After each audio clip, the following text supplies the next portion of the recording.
Well, the All-Star break hangover, it was there for the Raptors today as they lose 122-119 to the Milwaukee Bucks in overtime. Now, before I start anything, first off, total credits. 100% credit where credit is due. The Milwaukee Bucks played a ridiculously good game. Though defensively, they were so tough on us. First quarter, the Raptors, they were +6. But for the rest of the game, Milwaukee was just all over the Raptors, making everything tough and not making anything easy. And the two things that have killed the Raptors this year and killed them today, 3-point shooting and second chance points. It's really all it is. The margin is ridiculous. 9 for 33 were the Raptors. 27% shooting. They were 13 of 26. 50% from 3. Now, I'm going to get frustrated in a little bit. We're going to break some things down here, but like I said, credit where credit is due. They played a lot harder than we did, and that second quarter, it was just too much to overcome. You play a great first quarter, you defend well, you only give up 23 points, and you score 29. You play all right, you're doing pretty well, all right, you got a 6-point lead after 1. Then you play one of your worst defensive second quarters of the season, giving up 42 points, only scoring 28, and you're stuck by 8 at the half. And every time the Raptors made a little run in the third quarter, I think it was an 8-point lead. They got it down to 4. Nope, up to 12. Back down to 6. Yep, back up to 10. It just kept happening all the entire way. And then it turns to the fourth quarter. Siakam and Poeltl, they were huge. JV's dunk at the end, where I don't know what the referees were saying. JV gets absolutely slaughtered. Slaughtered by John Henson. No call. But we're going overtime. We survive, surprisingly. But we're there, hanging on for dear life. You come out of the gate in that in the overtime. Raptors knocked down a 3, the first one in like 2 quarters or whatever. Or at least in the fourth quarter, they didn't knock down a 3, and then I think it was, and in the fourth, Kyle knocked down a 3 to start. We're like, all right. Then Serge knocked down a shot. All right, we're up by 5. They make the run. Our offense goes cold. And then they go up by 5, I think, or it was 3 at least. Every time the Raptors had a little run, the Bucks answered. Now, that's credits to them. A very good team. They were the better team in this game from the get-go. And then you look at JV's dunk in that overtime quarter as well. He literally gets slapped in the face, coming down hard like a karate chop, just coming down hard on JV's face. He makes the dunk. Referee's looking at the play. Not sure what he's seeing there.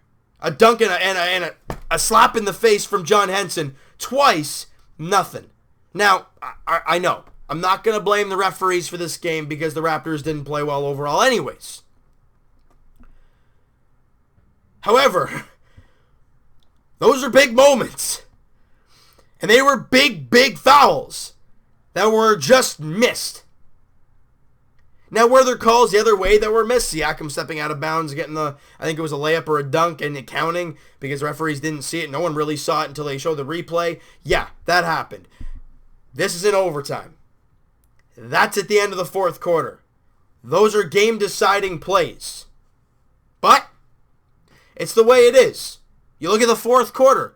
The Raptors killed themselves. Look, defensively, the Raptors did an unbelievable job in the fourth quarter, holding the Bucks to 14 points, not letting them breathe at all. Credits to Siakam and Poeltl for that.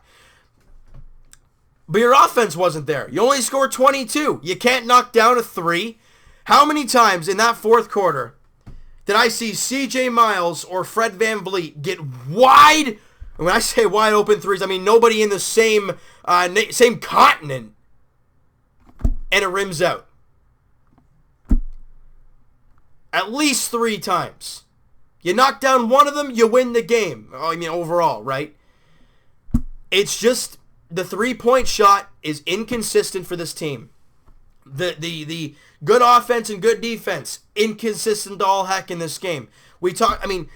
I've noticed, and I think you guys have too, after these long layoffs, the Raptors don't look great at all in the first game back.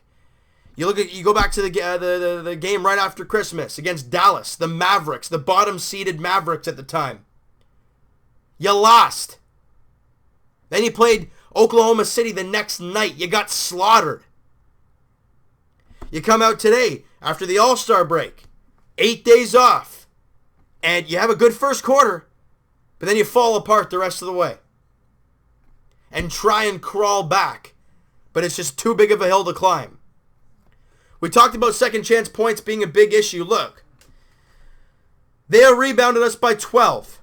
The offensive glass, 12-5 in favor of the Bucks. And at least a few times, did they get those second chance points, kick it, knock down a three. Those are big shots. Raptors got to come down with the rebound. I mean, my goodness. We talked about it. We've talked about it all year long, about the offensive glass being a huge issue. Again today, the glass, second chance points, and three-point shooting was the problem in this game for the Raptors. It wasn't late game shots. It wasn't late game free throws as we've been seeing as of late. It's the inability to make wide open looks. They made theirs. For goodness sake, at one point they went like 7 straight threes made? Why? They were getting good looks and they were knocking down their shots. And of course, you can't forget the Greek freak, Giannis Antetokounmpo. I mean, the guy's nuts. I mean, I'm not going to beat around the bush and say, oh, DeRozan's better. No, I'm not going to. Giannis Antetokounmpo is MVP caliber. That's just that. You know? If we're looking at positives, well, Serge Ibaka, 18 points, 7 rebounds on 6 of 12 shooting, 2 of 5 from 3. JV with 10 points, 5 of 7 shooting. I bet you that he only had one shot the entire first half. Gets most of his looks in the fourth quarter and on overtime. Why does it take that long? DeMar DeRozan with 33 points, 8 rebounds, 4 assists, 13 of 27 shooting, 48%. That's doable. 2 of 6 from 3. Kyle Lowry with 17 and 7 assists, 4 of 12 from the field, 3 of 9 from 3.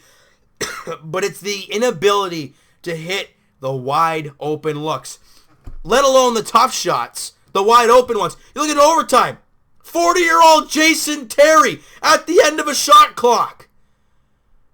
Fades. Raptor right in his face. Drains a 3 to tie it. I think that was the turning point. He misses that. Raptors come back, make it a 5-point game, and you're fine. But instead, it's tied. We miss. They come back. Middleton knocks down a 3, and there you go. You're down by 3 again. That's all it is, guys.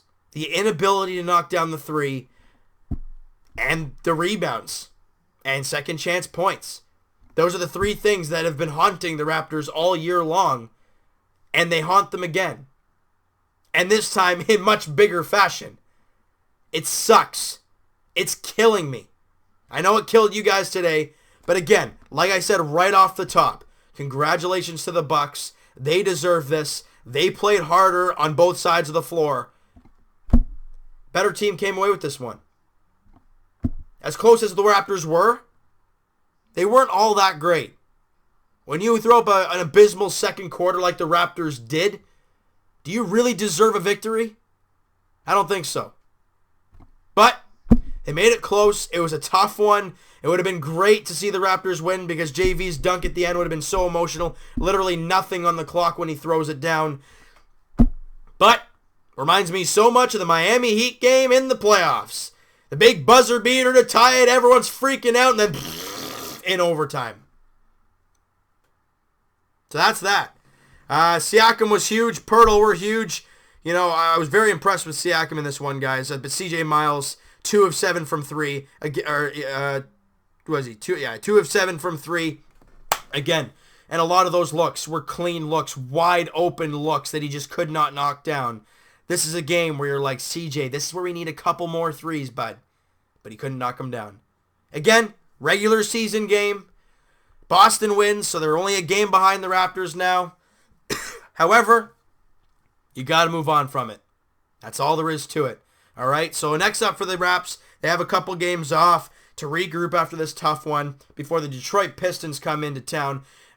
New look Pistons, I guess. Blake Griffin with the Pistons. They obviously lost to Boston today, but that's the team you can't take lightly. A team fighting for a playoff spot. They're right there. The Raptors got to come out firing, and they got to put this team away. They got to play much better than they did today. That's all there is to it. All right, so you know what, guys? That is going to do it for this one. You guys enjoyed this video. And it was a good game overall. It was an entertaining one at that. Hit that like button if you guys enjoyed it. And the subscribe button if you guys have not already. Comment down below. What you guys think of this game? What went wrong? What'd you like? Who's your MVP for the Raptors? And we'll talk to you guys. That'll be Monday, Jays edition. They kicked off their spring training today with a 2-1 victory over the Phillies. We'll break that game down and the weekend games, and maybe even Monday's game as well. On Monday, we'll be talking about the first few games and the season ahead kind of deal. In the first week, we'll be doing that every single Monday until the season gets going. We'll talk to you guys Leafs edition. That'll be tomorrow night as they're at home taking on the Bruins. However, Austin Matthews out of the lineup. It's not going to be easy. However, the Leafs are at the Air Canada Centre where they have not lost in over a month. They got to keep that streak going against the Bruins tomorrow night. Let's see what we can do. And like I said, we'll talk to you guys Raptors edition Monday as we welcome in the Detroit Pistons 7:30 tip-off. Let's start a new win streak. We'll talk to you guys then.